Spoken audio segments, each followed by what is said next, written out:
সিপিএমের এমন অনেক নেতা আছে, শুনলে আপনাদের থরহরিকম্প হয়ে যাবে। অনেক বড় বড় কথা বলা নেতারা আছেন যারা যে কোনো দিন তৃণমূল কংগ্রেসে আসতে চান, আসতে পারেন। কিন্তু আমি বলছি, তাহলে এই দৈন্যদশা কেন? সিপিএমের একটা ঈর্ষা রয়েছে যে সবাই হয় বিজেপিতে চলে যায়, না হলে তৃণমূলে চলে যায়, আমাদের এখানে কেউ আসে না। কেন আসবে? চিয়ার লিডারদের পার্টিতে তাদের শুধু হাততালি দেওয়া, হাত নাড়ানো, বড় বড় কথা বলা, ভাষণ দেওয়া, এটা কাজ। পলিটিক্যাল এফেক্ট কি পড়ছে? ভোট বাক্সে কি এফেক্ট পড়ছে? কিছু এফেক্ট পড়ছে না। তাহলে আপনাদেরকে লোক ভরসা করবে কেন? আজকে দল ভাঙানোর কথা আপনি ছেড়ে দিন। এর আগে তো একটাই দল বাংলায় রাজ করতো, তার নাম সিপিআইএম। তৃণমূল কংগ্রেস তো আজকে হঠাৎ করে একদিনে তৈরি হয়ে গেছে তা নয়। মঙ্গল গ্রহ থেকে তৃণমূল কংগ্রেস আসেনি। সিপিএমের কত লোক তৃণমূল কংগ্রেসে আজকে ভালো ভালো জায়গায় কাজ করছেন। এই মুহূর্তে রাজ্যের অনেক মন্ত্রী আছেন যারা সিপিএম করতেন। এই মুহূর্তে রাজ্যের অনেক লিডার আছেন, বিভিন্ন আমাদের পার্টির উইং যারা, শাখা সংগঠনের ফার্স্ট পার্সন যারা আছেন, তারা সিপিএমের একসময় সাংসদ ছিলেন, তারা আছেন। তাহলে তারা ছেড়ে চলে এলো কেন? যদি শিলিগুড়ির এসব কথা না বলে আমার মনে হয় সিপিআইএমের আত্মসমালোচনা করা উচিত। সিপিএম এই মুহূর্তে দিকভ্রান্ত একটা দল, না ঘরকা না ঘাটকা হয়ে গেছে। ওরা মানে মমতা ফোবিয়ায় ভুগতে ভুগতে ভুগতে ভুগতে সিপিএমের অবস্থা, মানে রাজনৈতিকভাবে ওদের অবস্থার পলিটিক্যাল রোগী, পলিটিক্যাল পেশেন্ট হয়ে গেছে এই দলটা, কোমায় চলে যাচ্ছে এই করে করে। আমি বলবো যে আপনারা গঠনমূলক কর্মসূচি করুন।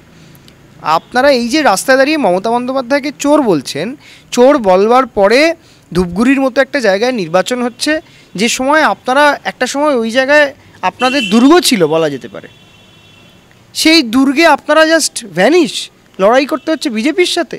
আসুন, আমরা রাজি আছি। আমরা তো চাইবো যে সাম্প্রদায়িক শক্তি একেবারে ভারতবর্ষ থেকে বিলুপ্ত হোক। দেন আমরা কেন এই কথাগুলো, ভারতবর্ষের মতো একটা দেশে দাঁড়িয়ে আমাদের সেই এজেন্ডা তৈরি করতে হবে, যেটা কমন এজেন্ডা, ইন্ডিয়া জোট যেটা বলছে, সেই কমন এজেন্ডাতে আপনাদের এত, বাংলার নেতাদের এত ঈর্ষা কিসের?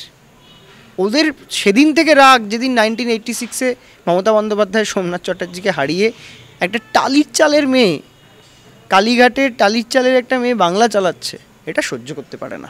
এটা এই ঈর্ষা। প্রেসিডেন্সির ছাত্রী নন, বেশ ছাপোষা, সুতির শাড়ি পরে বিদেশে যান, জগিং করবার জন্যে দামি ব্র্যান্ডেড জুতো নেই, পরেন না, নেই নয় অভ্যাস, পরেন না, হাওয়াই চটি পরে ম্যাড্রিডের মতো শহরে তিনি হাঁটছেন। এটা নিয়ে উপহাস করা যায়, কিন্তু মুখে মেহনতি মানুষের কথা বলবো আর সিপিএমের পার্টি অফিস বানাবো সব পাঁচতারা হোটেলের মতো। কেরালায় সিপিএম ক্ষমতায় আছে, আপনারা একটা ছোট্ট ট্রিপ করে কেরালার সিপিএমের পার্টি অফিসগুলো ঘুরে আসুন। 5 স্টার পার্টি অফিস, 5 স্টার নেতা।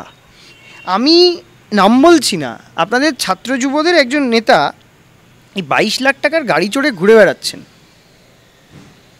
আমি এই সিপিএম প্রফুল্ল সেনকে চোর বলেছিল, আরামবাগের প্রফুল্ল সেন যিনি মুখ্যমন্ত্রী ছিলেন, শেষ জীবনে ভদ্রলোক প্রায় না খেতে পেয়ে মারা যায়। কংগ্রেস করতেন, চিফ মিনিস্টার ছিলেন পশ্চিমবঙ্গের। কিন্তু আর এই বাংলায় দেখুন, আমি মনে করি যে আজকের দিনে যারা এই ছাত্র যুব রাজনীতি করে, তারা কিন্তু কেউ তাদের বন্ধু সুহৃদদেরকে লন্ডনে গিয়ে, টেক্সাসে নিয়ে গিয়ে পড়াশোনা করায় না। ভোটের সময় আসে, প্রার্থী হয়, আবার বিদেশ চলে যায়। তাদের দিয়ে লড়াই হবে? মমতা বন্দ্যোপাধ্যায়ের বিকল্প এইভাবে তৈরি হয় না। মমতা বন্দ্যোপাধ্যায় মাটি কামড়ে পড়েছিলেন। মমতা বন্দ্যোপাধ্যায় সিপিএমকে হারানোর জন্য মার খেয়েছিলেন, লড়াই করেছিলেন, জেলে যেতে হয়েছিল, হাজার রকমের হিউমিলিয়েশন, এখনও তাই। এই বয়সে এসেও সিপিএম যে আক্রমণগুলো মমতা বন্দ্যোপাধ্যায় সম্পর্কে করেন, আজকে আমি কারোর নাম বলছি না, আমি শুধু বলছি যারা আজকের সিপিএমের মুখ, তাদের মধ্যে একজন ডেডিকেটেড সিপিএম লিডারকে আপনি দেখান। কেউ নেই, কেউ নেই। আজকে সিপিএম সেই গরিব কিছু ছেলে মেয়েদের এগিয়ে দিল। সিপিএম জানে যে হেরে যাবে যে সিটগুলো, সেই সিটগুলোতে সব জায়গায়। তা কেন যখন 2011 সালের আগে বামফ্রন্ট যখন রমরমিয়ে ক্ষমতায়, তখন বেশ কিছু নেতাদেরকে, যুব নেতাদের তখন জায়গা দেওয়া হয়নি কেন? আজকে সিপিএমের মতবাদটা একদিকে, আর সিপিএমের অ্যাপ্লিকেশন একদিকে। আরে লেনন আমিও দেখেছি, পড়েছি, দ্বন্দ্বমূলক বস্তুবাদ আমিও পড়েছি। আপনারা আইডিয়া এক জায়গায় রেখেছেন, জীবনযাপন এক জায়গায় রেখেছেন। আমরা বামপন্থার কথা বলি না, আমরা বলি আমরা প্রগতিপন্থী, আমরা প্রগতিপন্থী। কিন্তু আমি মুখে চাকরি নিয়ে কথা বলবো আর রাত্রিবেলা তৃণমূলের কোনো মন্ত্রীকে ফোন করে বলবো যে আমার এলাকায় এই 5টা ছেলের চাকরি করিয়ে দিন, এটা হতে পারে না। আবার টিভিতে বসে তৃণমূলকে চাকরি চোর বলবো, তা কেমন করে হয়?